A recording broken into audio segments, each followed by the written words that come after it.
जय श्री माता जी दीदी। जय श्री माता जी। भारत में एक सिकंदर नामक राजा था। सिकंदर नामक व्यक्ति ने भारत पर आक्रमण किया था। सिकंदर नामक व्यक्ति ने भारत के ऊपर आक्रमण किया था। यह स्टोरी है जिस स्थान पर जिस समय में बुद्ध जी ने अवतरण लेकर के पृथ्वी पर आए थे, उस समय की यह घटना है।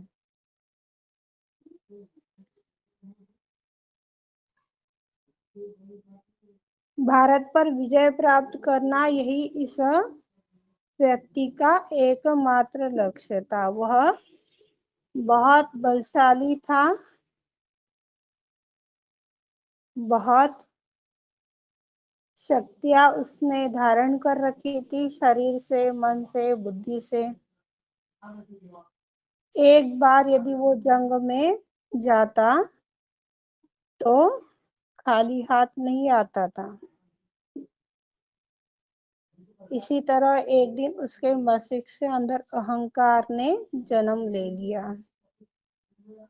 और वह राजा पुरु के साथ बंदी बनाया गया। जंग में हार गया, बंदी बना लिया गया।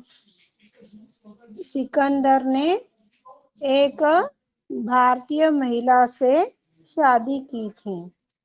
जब वह राजा की गिरफ्त में आया तो एक चतुर महिला थी। उस चतुर महिला ने छोटी सी थाली में एक धागा लाया और राजा के हाथ में दरबार के अंदर जाकर के उसे बांध दिया, उसे भेंट कर दिया।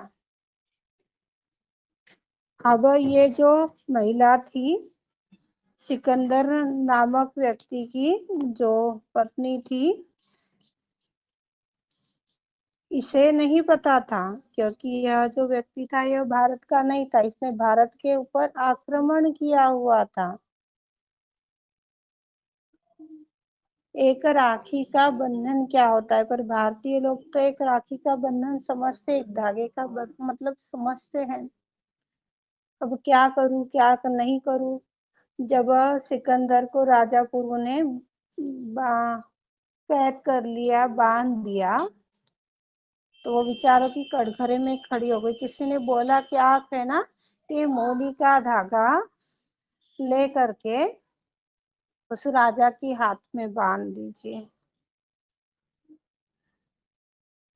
इस तरह से सिकंदर की पत्नी ने राजा पुरु को अपनी राखी बांधी।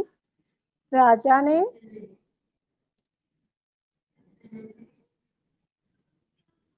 जब यह धागा तो वो भाई बन गया। यह बात उस महिला को समझ में नहीं आई थी। धागा बांधने से हमारा रिश्ता, भाई बहनों का रिश्ता बन जाता है, वह भाई बन जाता है। और जिस दिन उस सिकंदर की पत्नी ने राजा पुरु को धागा बांधा था, कलावा बांधा था, उस दिन रक्षा बंधन का पर्व चल रहा था। अब राजा पुरु ने पूछा, मेरी बहना तू कौन है? यह सवाल राजा ने उस सिकंदर की पत्नी से किया है। मेरी बहना तू कौन है? द्वारपाल ने आकर के कहा, सिकंदर की पत्नी हो। तो राजा नाराज हो गया, क्योंकि भारत में तो एक बहन के पति को सम्माननीय स्थान होता है। और राजा ने सिकंदर को ही बंदी बना लिया था, कारागृह में उसे डाल दिया था। जैसे ही सिकंदर के पत्नी ने धागा बांधा और अपना परिचय दिया कि मैं सिकंदर की पत्नी हूँ, तो वह राजा उस सिकंदर के पत्नी की चरणों में गिर पड़ा कि बहना, कैसे गलती मेरे से हो गई, मुझे क्षमा कीजिए। मुझे नहीं पता कि यह मेरे बहन का पति है। एक विदेशी आदमी की पत्नी ने भारत की महिला को धागा बांधा तो इस तरह का रवैया उसका हो गया। राजा पुरु ने उस महिला से पूछा, तुम कहाँ रहते हो? मुझे इस बात को खेद है, मैंने तुम्हें जेल में बंदी बना लिया है।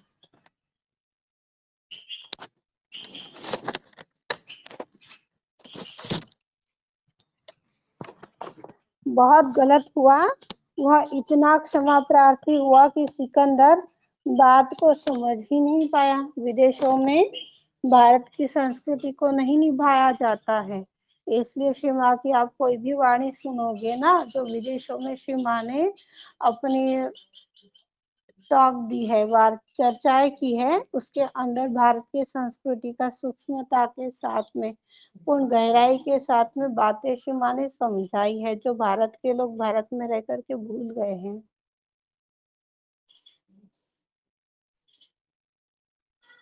जब सिकंदर यह बात समझ नहीं पाया तो राजा पुरु ने सिकंदर को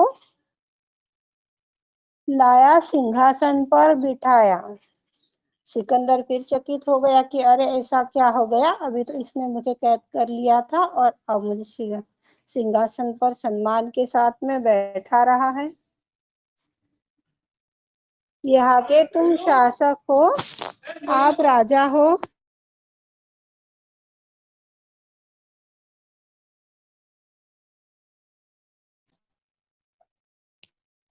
आप राजा हो और मैं प्रजा हूँ। सिकंदर ने देखने लग गया और कहने लग गया, मैं समझ नहीं पा रहा हूँ।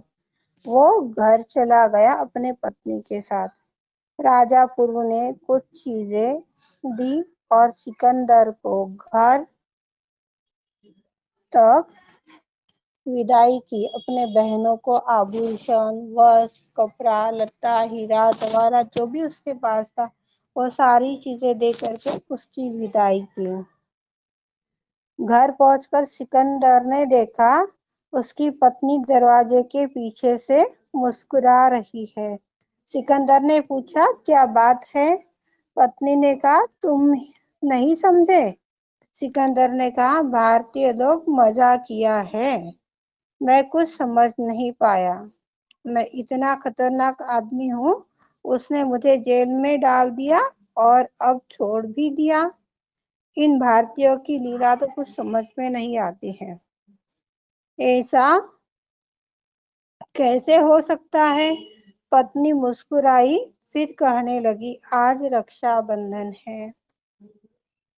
आज का दिन यह रक्षाबंधन का दिन है। इस दिन यदि कोई स्त्री किसी पुरुष के हाथ में धागा बांध देती तो वो भाई बहन का रिश्ता बन जाता है और भारत में जवाई का बड़ा सम्मान होता है। विदेशों में इतना नहीं है। हाँ ठीक है, आया आया गया गया। ए, विदेशों के लोग इसको भली बात ही समझा पाएंगे, मेरे लिए तो मुश्किल है।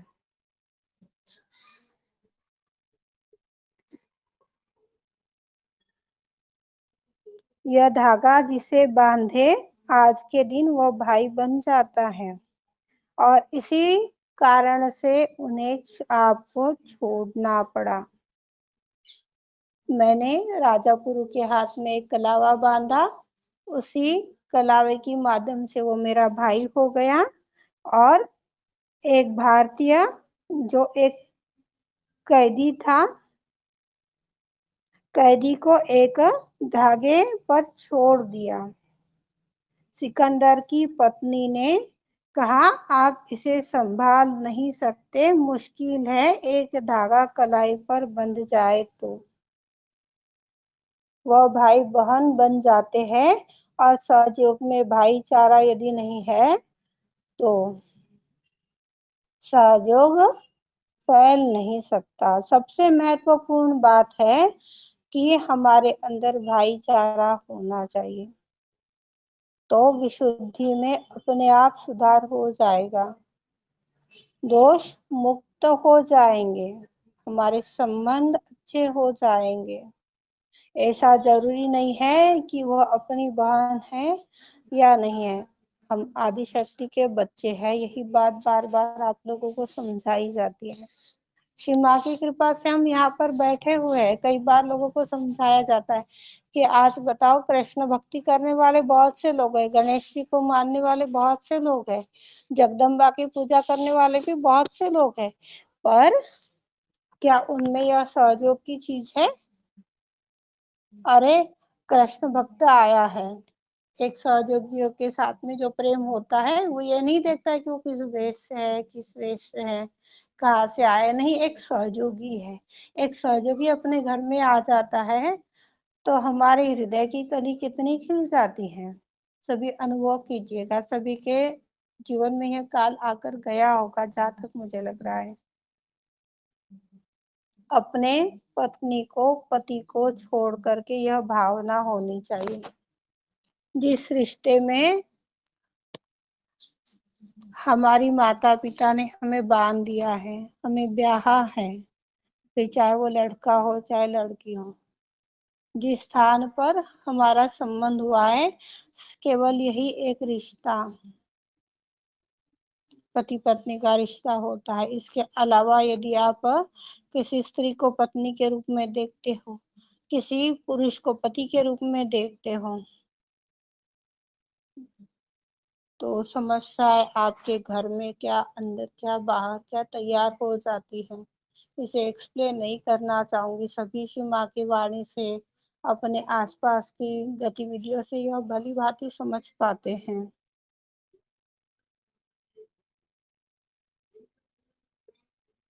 सहयोग विकसित करना है तो भाईचारा होना बहुत जरूरी है। ये आपस में एक में के प्रति प्रेम, विश्वास, सद्भावना होनी अति आवश्यक है। अन्यथा सहयोग नहीं चलेगा, सहयोग काम नहीं कर पाएगा। फिर आदिशक्ति की मेहनत पर गंगा जी गिर जाएंगी, फिर गणेश रुष्ट हो जाएंगे, फिर वही जो आपदाएं अभी बनी हुई है यह और अपनी त्रिकाल रूप में आ जाएगी। भूकंप, बाढ़, विपत्तियां, एक्सीडेंट, कितने लोग इन 2 महीनों में यदि काउंट कर ले जाते, कितने लाखों पब्लिक किस तरह से खत्म हो चुकी है। अभी 1 सेकंड में क्या हुआ हमें नहीं पता। यदि हमारे अंदर भाईचारा नहीं है, प्रेम नहीं है, विश्वास नहीं है, तो सहयोग कैसे कार्य करेगा? कठिन है।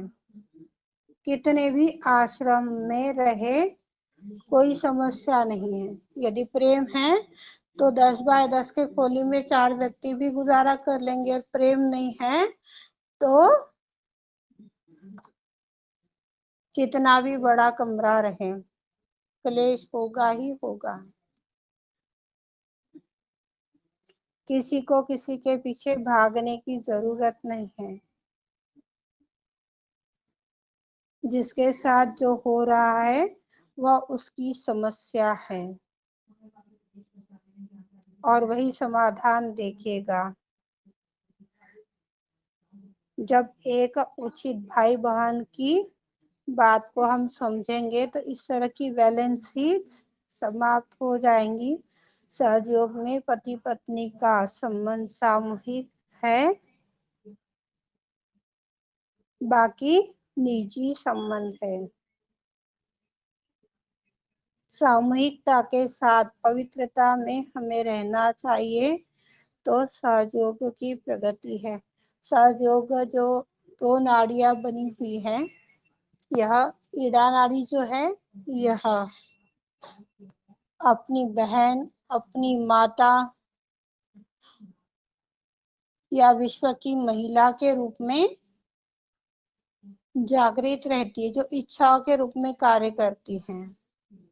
और महिलाओं की राइट साइड जो पिंगला नाड़ी, यह पिता के रूप में, पति के रूप में, भाई के रूप में कार्य करती हैं। जब ये दोनों एक हो जाते हैं तो नव उत्क्रांति होती है। आनंद की अवस्था स्थापित होती है। इस तरह से हमें इस रिश्ते को समझना है, देखना है, तब हम खुद के साथ यदि किसी प्रकार का गलत व्यवहार कर रहे हैं, गलत कृत्य कर रहे हैं, गलत काम कर रहे हैं, तो उससे बच जाएंगे।